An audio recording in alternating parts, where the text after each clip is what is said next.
Greetings and welcome to Module 2.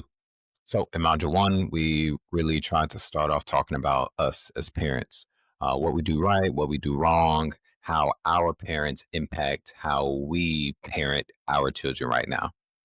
In Module 2, we're going to focus on the actual teenagers themselves, our kids, right?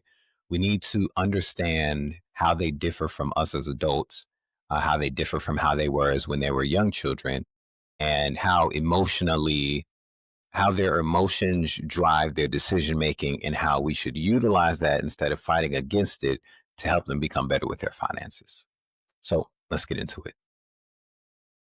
All right. So for lesson 1 of module 2, we're going to start with the emotional lives of teenagers. This is actually a really great book. It helped me a ton with making this course. The book is by a Miss Lisa Damore, PhD, right? So she's official.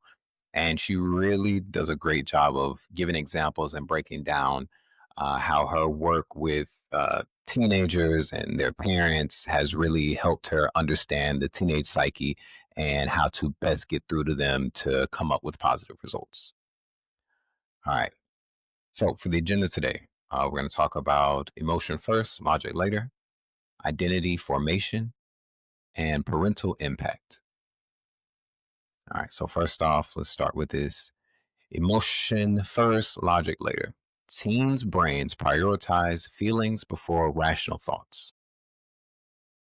Emotion first. Teens process experiences through feelings before rational thought kicks in. Logic later. The brain's decision making center, the prefrontal cortex, is still developing, right? So basically, you need to take into account that the first thing a teenager is going to do is lead with whatever their emotion is.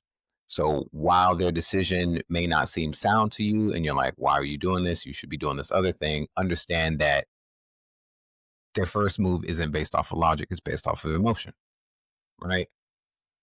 Their logic, prefrontal cortex, is still developing. So you can't expect them to act as logically as an adult would. And then impulsive choices. Emotions often drive quick money decisions like spending or lending.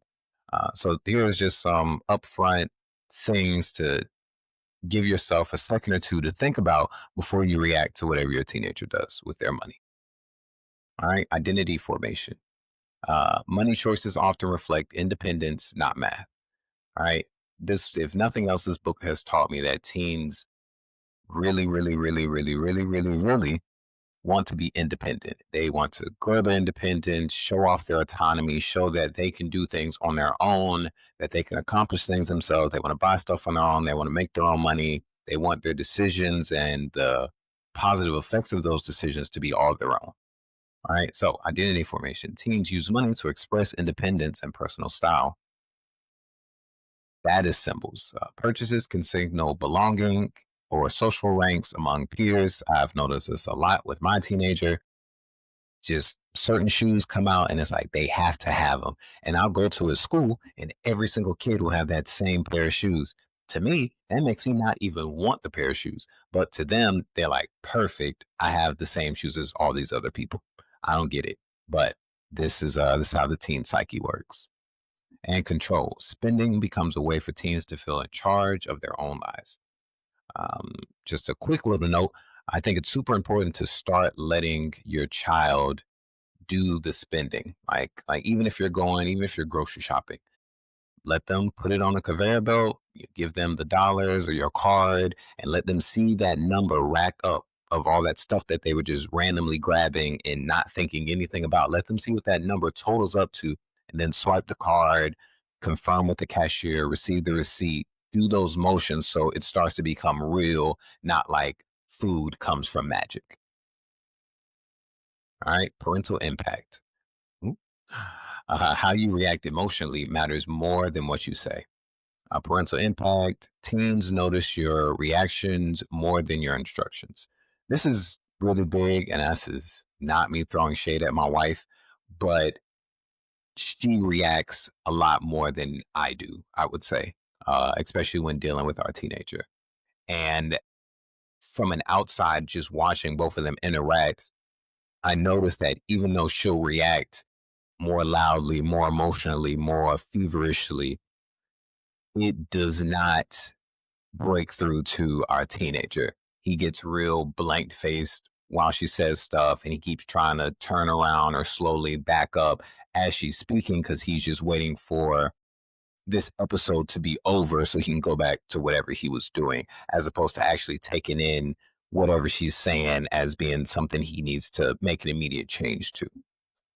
So it's just something to think about, right? Emotional modeling. Staying calm teaches them how to regulate under stress, right? If you crash out all the time and then you see your kid crashing out, they learn that from you. So if you can show them, even when you're in stressful situations, that you keep your calm, you take into account a lot of different options and then make logical decisions of like, okay, that's how an adult does these things. That's the difference between me and them. I need to start being that way. Something to think about. And then the trust factor. Consistent, supportive reactions make teens more open to listening. Kind of in the similar vein, right? You have to show them how you want them to act. You can't just tell them how you want them to act. And then while in this, if you can show them that you believe in them, that you support whatever decisions they're making while still just kind of sprinkling in good advice, and you do that on a consistent basis, they'll be much more open to listening to whatever you have to say. And yeah, that'll be it for lesson one and module two. So we went over emotions first, logic later. At the place your teen is right now, their brain is not developed to run purely off of logic. Their emotions are going to take advantage of their entire actions, their whole nervous system. They're going to go do whatever they need to do that matches the emotion they're feeling in the moment. The logic will come later. Identity formation. They're trying to become their own person. They're trying to become an adult, and their identity, who they are, how people see them is very important to them. And then parental impact. We have to not just tell them what to do, but model it ourselves. We have to show them, hey, don't freak out, don't crash out, stay calm, think about these things before you make your decisions, and it'll have a great impact. So, yep, this is just opening up module two, right, with lesson one. Again, that book is called The Emotional Lives of Teenagers. It's a good book. I recommend you check it out, but I will see you in lesson two.